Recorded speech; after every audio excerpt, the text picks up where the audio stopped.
Continuamos com a nossa conversa aqui com o secretário do Sint, em Blumenau, Janilson Lotério. A gente está falando sobre educação, a valorização do professor, né?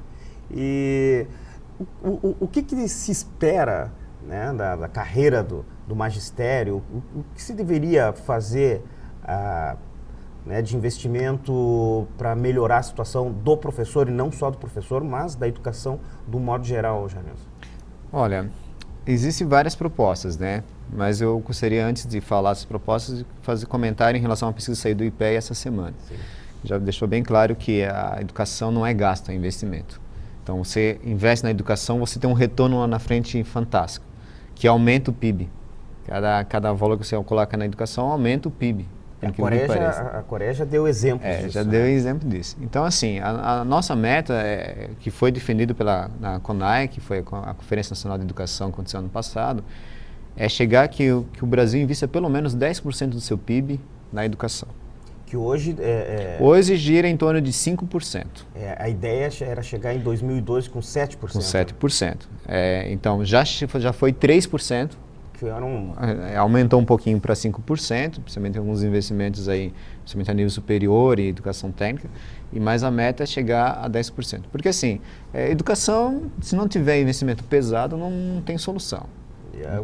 Qualquer país que entra numa crise, e aí nós temos exemplo do Japão, o Japão depois da guerra, eles passaram a investir na educação como estratégia de recuperar o país, né?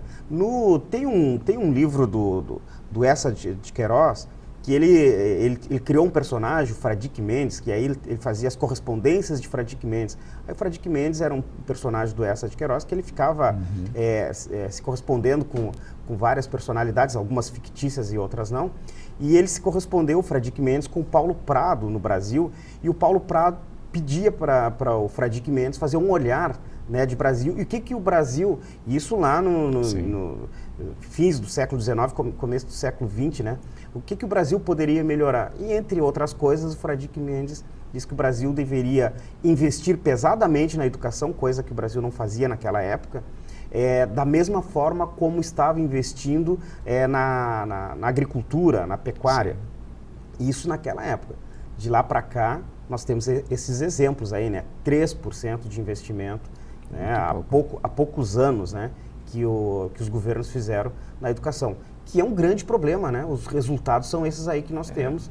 No Brasil, quando mede o índice de compreensão dos alunos, de interpretação de texto, sim, nós estamos lá numa situação bem crítica, né? O Frei Beto, recentemente numa palestra, ele até falou que o que acontece? O Brasil, a criança, ela fica 4 horas na escola e 8 horas na frente da televisão ou na frente do computador.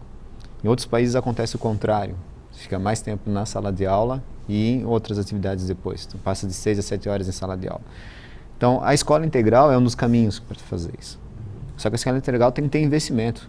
Você tem que, pelo menos, duplicar o número de escolas, duplicar o número de professores. É uma escola onde o aluno entraria, digamos, 8 horas da manhã e sairia às 4, 5 horas da tarde, por exemplo. Que seria um dos modelos ideal, que daí o aluno não teria só aquelas aulas básicas que a gente tem em matemática, português, mas seria aula de violão, teria aula de teatro, teria... Tem que colocar atrativos também para o aluno na sala de aula, senão que torna-se uma para ele fazer tortura, mais coisas, né? E isso tem que ter investimento pesado, mas assim, os nossos políticos, eles têm que pôr na cabeça deles que, por exemplo, um dos problemas que aconteceu no Estado agora é por brigas políticas, por picuinhas políticas, que um não quer a direção da escola, outro não quer e tal, né? Tô que nem secretário de Educação, nosso secretário de Educação nem é da área de Educação, é outra pessoa que de outra área.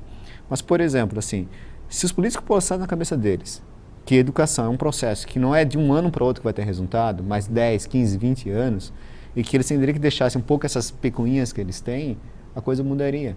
Agora, às vezes, de repente, vai ter um secretário ou um Estado que faz um programa interessante, vem um outro grupo contrário e derruba todo aquele processo. Aí começa tudo discutindo. Então, a cada 4 anos, a cada 2 anos, volta para estaca zero. É um absurdo isso. Por exemplo, a eleição direta para diretor é uma coisa mínima que tem que se fazer. Você não pode colocar o diretor na escola só porque ele é amigo do tal vereador, amigo do tal deputado estadual. Não pode. A escola tem que decidir, os professores têm que decidir, a comunidade tem que decidir, os alunos têm que decidir quem é que vai melhorar a escola, quem tem mais capacidade de colocar aquela escola no trilho. Não um outro deputado que nunca pisou na escola, como Sim, não tem acontece nem noção, agora. né, da realidade ali, né? Sabe? Então, essas coisas têm que mudar.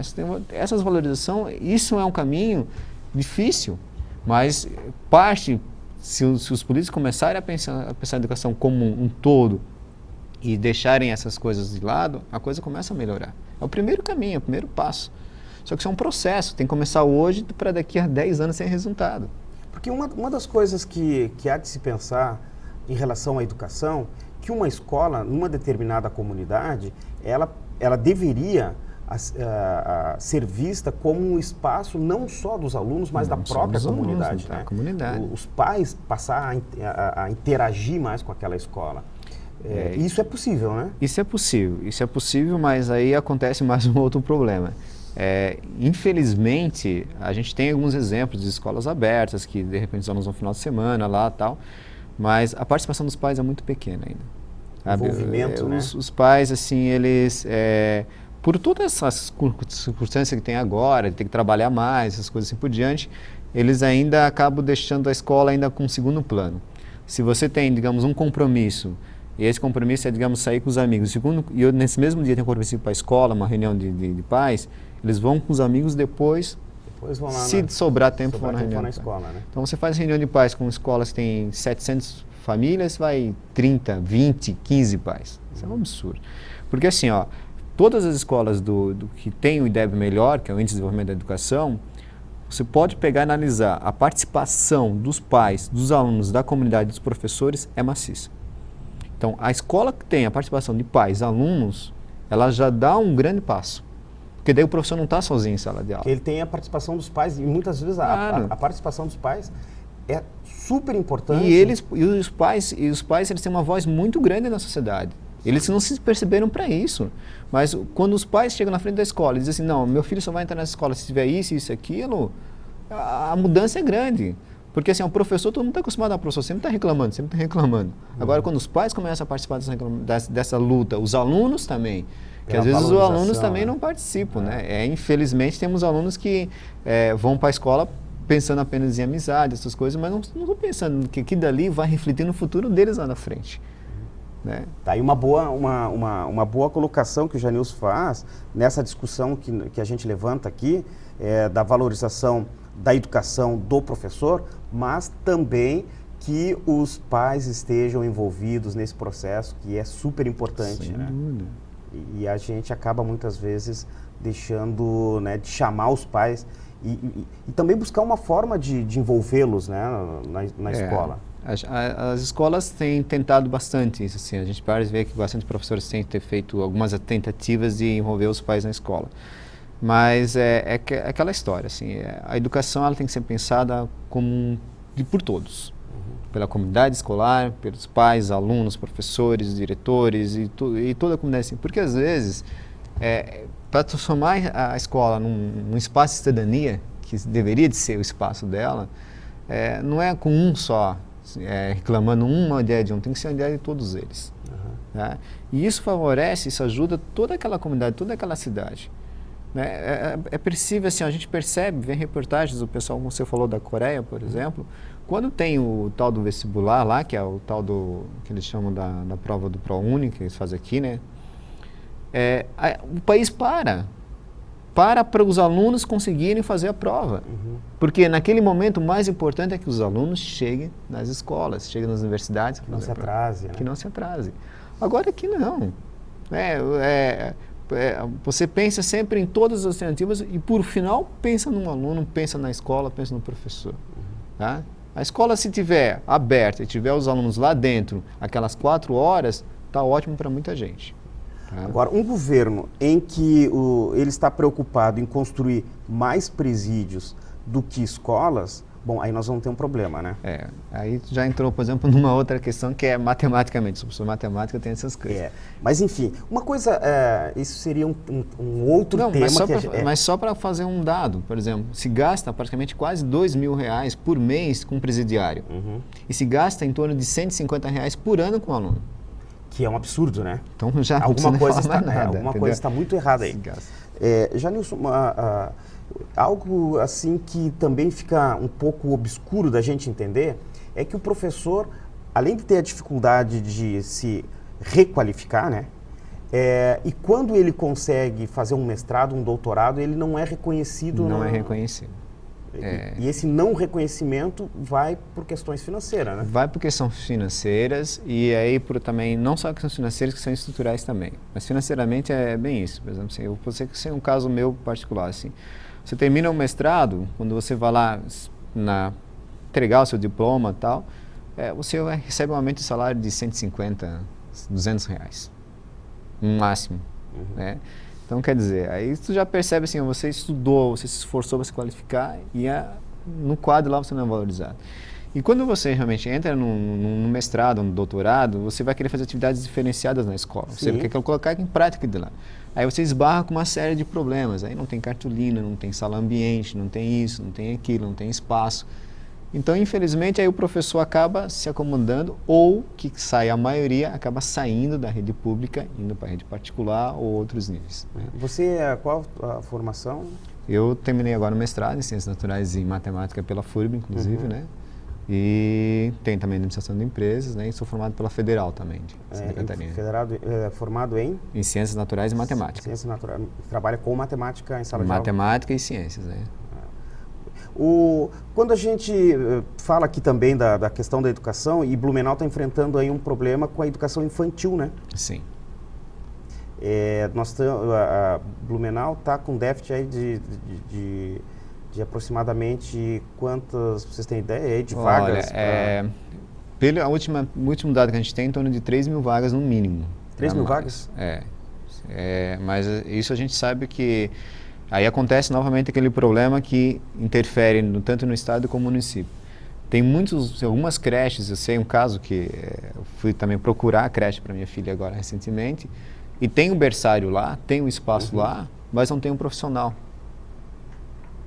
Já é um outro problema, um outro gargalo. E fora lugares assim que você vai para uma creche, você quer uma vaga, digamos, para um berçário, tem 20 bebês na fila.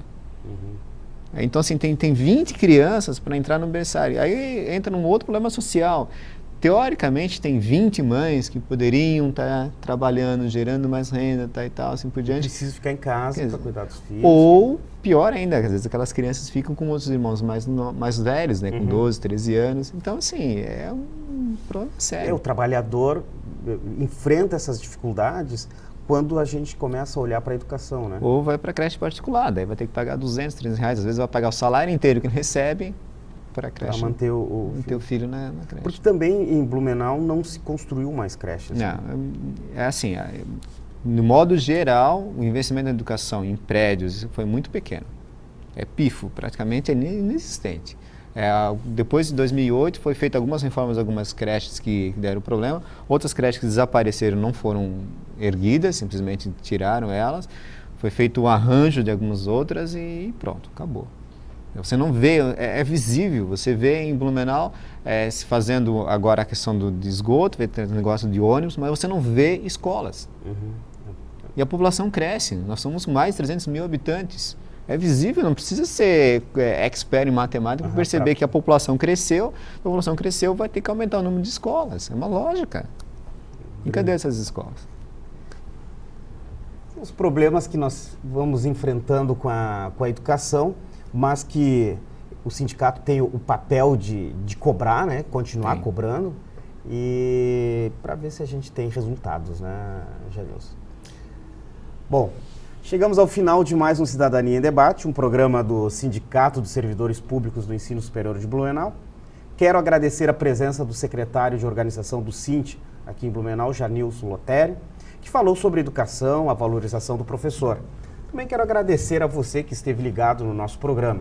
A gente volta a se encontrar para um novo assunto na próxima segunda-feira, a partir das 10 horas da noite, com reprise quinta-feira, também às 10 horas da noite, aqui pela FURB TV. Tenham todos uma boa semana.